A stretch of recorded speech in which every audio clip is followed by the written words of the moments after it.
Bonjour tout le monde, j'espère que vous allez bien. Aujourd'hui on se retrouve comme prévu pour parler de la nouvelle palette de chez Huda Beauty, la Desert Dusk palette qui arrive dans ce joli petit carton hyper girly mais à la fois hyper, je sais pas, chic, branché, vraiment super joli, que j'ai reçu hier dans ma boîte aux lettres. Donc je ne me suis encore jamais maquillée avec cette palette et donc nous allons faire comme la dernière fois en fait pour les palettes Marc Jacob. Je sais pas si vous avez vu cette vidéo.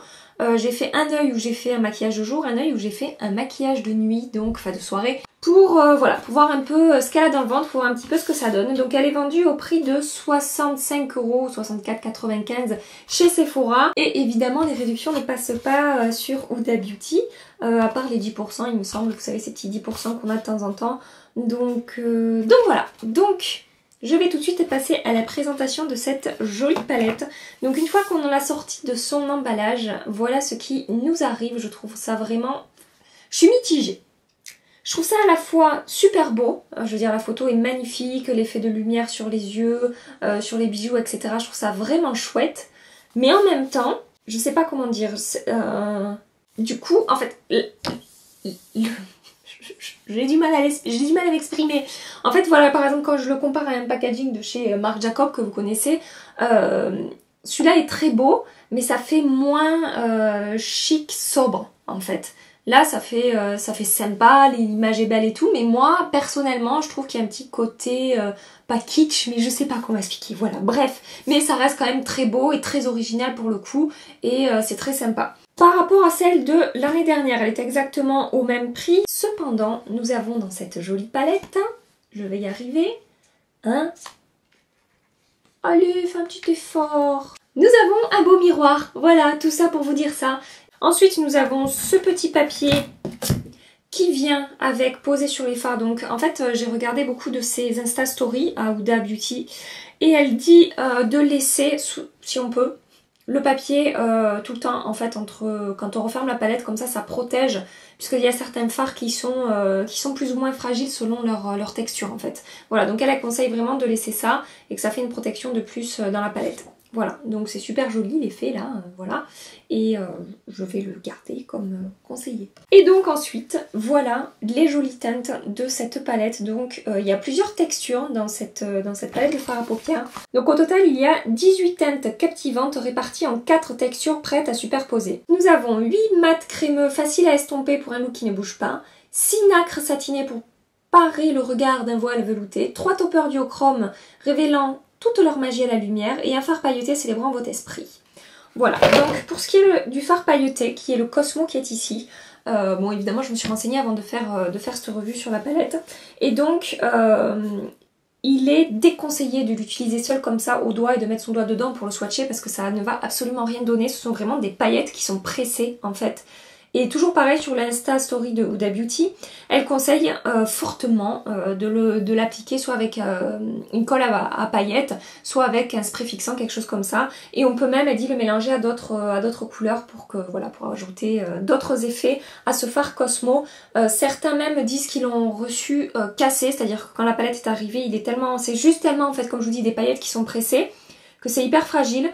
Donc elle conseille juste, si ça vous arrive, d'avec votre doigt tout rassembler, bien represser le fard et normalement ça devrait rester en place. C'est là qu'elle disait de laisser ça par-dessus pour qu'il y ait une protection supplémentaire. Donc voilà, sachez que certains fards, selon la texture, en particulier le Cosmo, sont fragiles. Je vais maintenant passer au swatch pour que vous puissiez voir un petit peu ce que ça donne. Je vais swatcher la rangée du haut. Tout d'abord nous avons Desert Sand, ensuite nous avons Musc, ensuite nous avons Eden, ensuite nous avons Amber, ensuite nous avons Blue Moon et ensuite nous avons Oud.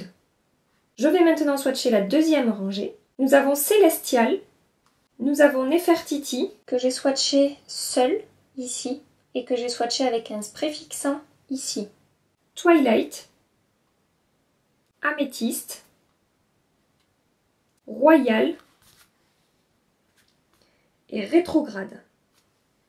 Et enfin, pour la troisième rangée en bas, nous avons Cachemire, Angélique, Cosmo, que je swatch ici avec un spray fixant, Turkish Delight Saffron et Blazing. Voilà pour les swatchs. Donc sachez que la teinte angélique, on la retrouve dans la palette numéro 1. Donc bon, c'est pas grave en soi parce que la teinte est jolie. Mais à 65 balles la palette, ce serait... Enfin, je sais pas, je trouve ça dommage, ça aurait été bien de faire vraiment que des fards différents. Mais bon, c'est pas... Franchement, c'est pas très grave non plus. Je vais vous les mettre à côté pour que vous puissiez comparer, mais je pense que vous avez vu passer probablement 2 milliards de photos sur cette palette, et de vidéos, et de trucs... Ah, j'ai mis mes doigts dedans. Donc voilà pour les deux palettes à côté. Moi je trouve qu'elles sont assez complémentaires. Il y en a qui se plaignent qu'il y ait beaucoup les mêmes teintes. Alors effectivement on retrouve certaines teintes qui sont un peu similaires, mais bon, moi étant une grande accro, une grande fan de make-up, je dirais qu'elles se complètent plus que ce qu'elles ne se ressemblent. Mais je peux comprendre que certains avis ne soient pas les mêmes que moi. Je vais maintenant passer au tutoriel. J'ai déjà appliqué ma base Urban Decay que j'ai poudrée avec ma poudre Kat Von D. Je vais zoomer juste pour vous prévenir, j'ai fait, vous savez que je sais pas, je vous l'ai déjà dit que je fais beaucoup d'eczéma. Et donc en ce moment j'ai une petite poussée d'eczéma dans le coin de mes paupières ici. Voilà, donc si vous trouvez que c'est un petit peu sécosse, c'est normal, c'est la vie de Gaby. Je vais commencer par appliquer la teinte Eden dans mon creux de paupière comme une première couleur de transition. Avec des mouvements de va-et-vient, on estompe très bien pour que tout soit diffus et je n'hésite pas à remonter un petit peu au-dessus de mon creux. Pour ce premier fard, la pigmentation est très bien et alors l'estompage c'est super facile. Il s'est très bien appliqué, il n'a fait aucune démarcation comme vous avez pu le voir. Et vraiment, pas besoin de travailler pendant 2 heures. Je vais prendre la teinte Musc qui est ici et je vais l'appliquer un peu plus précisément dans mon creux de paupière en remontant un peu moins qu'avec la teinte Eden. Grâce à cette étape, je vais venir apporter un peu plus de dimension à mon maquillage. Je vais maintenant venir prendre la teinte Cachemire ici que je vais appliquer au doigt. Vous savez que moi ces teintes irisées, je les applique toujours au doigt sur ma paupière mobile. Cette couleur s'est très très bien déposée au doigt, ça n'a fait aucune chute sur mes joues et ça a apporté de la lumière sur ma paupière mobile. Avec un pinceau un peu plus précis, je vais venir prendre la couleur Oud et je vais appliquer ça dans mon coin externe en forme de V. Et j'estompe évidemment pour qu'il n'y ait aucune démarcation.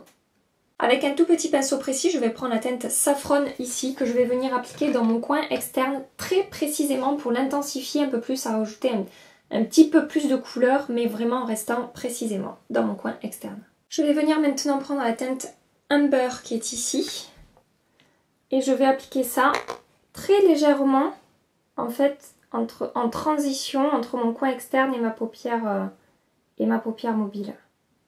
Je trouvais qu'il manquait une petite couleur qui dégrade tout en fait. Je vais m'arrêter là parce que sinon ce maquillage de jour qui commence déjà à mon avis pour certaines à être un maquillage de soirée va définitivement finir en maquillage de soirée pour moi aussi. Je vais appliquer un coup de mascara.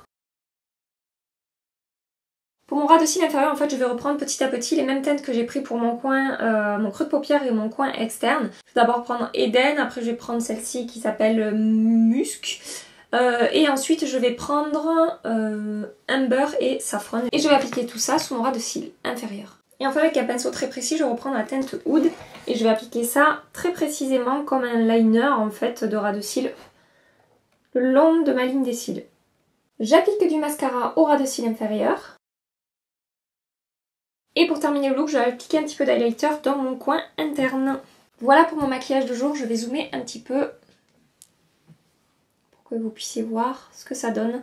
Vraiment les fards se sont très bien travaillés, très bien estompés, très bien appliqués. J'ai eu aucune difficulté à travailler ces fards. Définitivement, franchement, super, rien à dire. Je suis super contente de la qualité et j'aime beaucoup le premier résultat.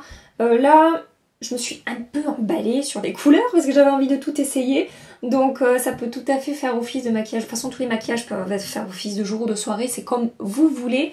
Voilà, c'est un maquillage de jour assez sophistiqué, on va dire, qui peut aussi très bien fonctionner pour un maquillage de nuit. Peut-être en rajoutant un petit trait liner noir ou quelque chose comme ça. Bref, chacun ses goûts et chacun fait ce qu'il veut avec le maquillage. Je vais passer au maquillage de soirée de ce côté-là. Je ne sais pas du tout ce que je vais faire. Je pense que je vais utiliser dans tous les cas la teinte Cosmo pour voir un peu comment elle se travaille. J'aurais aimé utiliser Des fois j'aimerais que vous soyez là avec moi et que vous me disiez Gabi, non fais comme ça, non fais plutôt comme ça, non moi j'aimerais bien voir ça. Punaise. Pour appliquer la teinte Cosmo, que je veux voir en action quand même, je suis assez curieuse de ce fard pailleté. Je vais partir sur un peu le même genre de teinte, avec quelque chose de plus chargé. Ne m'en voulez pas. Donc je vais recommencer mon petit train-train. Je vais d'abord prendre la teinte Eden que je vais appliquer dans mon creux de paupière, suivi de la teinte cette fois-ci directement Amber également dans mon creux de paupière. Je reprends la teinte Saffron que je vais appliquer précisément dans mon coin externe. Et je remonte un petit peu dans mon creux de paupière pour que tout soit bien harmonieux. Je vais maintenant prendre la teinte Turkish Delight, je sais pas, que je vais appliquer avec mon doigt sur toute ma paupière mobile, qui va me servir d'une première base en fait pour appliquer Cosmo par-dessus. Je vais maintenant prendre ma petite potion magique de chez Inglot qui s'appelle Duraline et qui est une petite... je sais pas, un petit liquide en fait qu'on mélange soit des fards pour les intensifier, voilà, qui fait office aussi par exemple de spray fixant quand on veut faire ressortir l'intensité d'un fard et qu'on veut le faire tenir un peu mieux quand c'est des textures qui peut-être s'effritent un petit peu pour que tout reste bien compact, etc.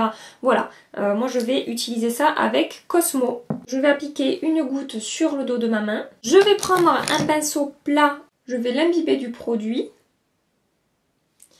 Et je vais prendre la teinte Cosmo et je vais appliquer ça sur ma paupière mobile. Je vais déposer les paillettes.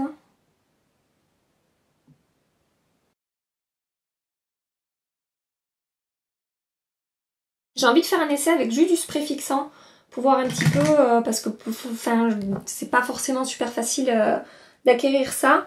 Donc je vais utiliser un autre pinceau propre. Je vais prendre mon spray fixant de chez Skindinavia que je vais également appliquer sur le dos de ma main. Ah, avec ce pinceau, regardez, ça marche super bien. J'espère que je vais pas m'en retrouver partout. Ouais, ça marche très bien. Moi, je vous avoue que j'ai quand même pas mal de paillettes sous mon œil, mais ça a l'air de partir... Ouais, ça part très bien avec le pinceau. Avec mon petit pinceau tout mimi rikiki, je vais prendre la teinte Oud et je vais appliquer ça en coin externe pour intensifier un petit peu. Je vais maintenant prendre la première palette et je prends la teinte noire que je vais appliquer au ras de cils supérieur pour intensifier mon ras de cils. Je vais maintenant faire mon ras de cils inférieur. Je vais appliquer la teinte Amber tout d'abord. Ensuite, je vais appliquer la teinte Saffron. Et avec mon pinceau liner, je vais faire mon ras de cils inférieur avec une teinte noire. Je vais également appliquer au ras de cils inférieur la teinte Turkish Delight. Et avec un tout petit pinceau précis que je vais humidifier une fois de plus avec du spray fixant, je vais appliquer la teinte Nefertiti ici dans mon coin interne. J'applique maintenant mon mascara. Et voilà pour le résultat final pour le maquillage de soirée avec la teinte Cosmo qui, je vous avoue, n'est pas ultra facile à appliquer. Je vous conseille de trouver le bon pinceau. Moi j'ai utilisé le pinceau qui n'a plus de nom parce que ça fait tellement longtemps que je l'ai que le nom s'est effacé. C'est un pinceau de chez Real Technique en fait. J'essaierai de vous trouver la référence dans la barre d'infos. Je vous mettrai voilà, tous les liens dans la barre d'infos. Mais avec du spray fixant et ce pinceau, ça a super bien fonctionné. Voilà, je voulais vous dire aussi dans cette vidéo, veuillez excuser mes sourcils. J'ai fait des tests de nouveaux produits, ça n'a absolument pas fonctionné pour moi. Donc voilà, ça donne un truc un peu... ça donne un gros cafouillis. Vous savez que j'ai des gros soucis avec mes sourcils, qui m'en manquent que de la moitié, j'ai des trous partout, etc. Je passe juste 3 plombes à les maquiller le matin parce que voilà, j'ai les têtes... en fait, comme je vous avais expliqué, je me suis tout arrachée quand j'avais 14, 15, 16 ans. Non, pas 14 ans, c'est un peu trop jeune pour faire ce genre de conneries, mais ouais, vers... 16 ans on va dire, je me suis épilé les sourcils, mais alors vous imaginez pas, on aurait dit que j'étais malade quand je revois les photos. Et aujourd'hui j'ai des séquelles, j'ai des trous, j'ai mes sourcils qui sont un peu catastrophiques et donc voilà. C'est un peu compliqué pour moi, j'essaie toujours des nouveaux produits pour essayer de trouver le truc miracle. Je cherche encore. Bref, petite parenthèse terminée. Donc voilà pour ma revue première impression sur cette palette que je trouve vraiment... comme sa petite sœur, on va dire, très réussie. Ça s'est super bien passé. La teinte la plus délicate étant la Cosmo. J'ai quand même réussi à avoir un super joli résultat quand on utilise les bons produits. Donc voilà, franchement moi, de toute façon je le savais à l'avance. Hein. Je vais pas faire la fille, oh elle est géniale, je m'y attendais pas du tout, si. Vu à quel point j'adore celle-là, vu ce que j'ai vu sur internet, les revues, etc., je savais que j'allais l'aimer. Gabi valide cette jolie palette. J'espère que cette petite vidéo vous a plu, que vous avez passé un agréable petit moment avec moi. Si c'est le cas, évidemment pensez à liker cette vidéo avant de partir et pensez à vous abonner si c'est pas déjà fait pour ne rien manquer des prochaines revues, des prochaines découvertes, des prochaines nouveautés, des prochains crash tests, etc. Si vous voulez continuer cette aventure avec moi, n'hésitez pas à vous abonner. Dans ma prochaine vidéo, je vous ferai un petit Get Ready With Me Go To Makeup. Ça fait beaucoup de titres en même temps. Ça veut dire que je vais vous faire mon maquillage que je fais rapidement le matin quand je pars travailler. C'est le maquillage que je porte dans ma vidéo où je vous présente les rouges à lèvres NARS et j'ai eu beaucoup de retours en me disant que mon maquillage était super joli et c'est vraiment... En fait il y a 2 produits que j'utilise. Vous allez voir, c'est super simple, super rapide et très efficace. Donc si ça vous intéresse, restez connectés, cette vidéo sera en ligne mercredi matin à 8h30 évidemment. Donc soyez au rendez-vous, je vous attends. Et donc en attendant mercredi matin, je vous fais des tas de bisous, et je vous dis à très bientôt. Bye bye.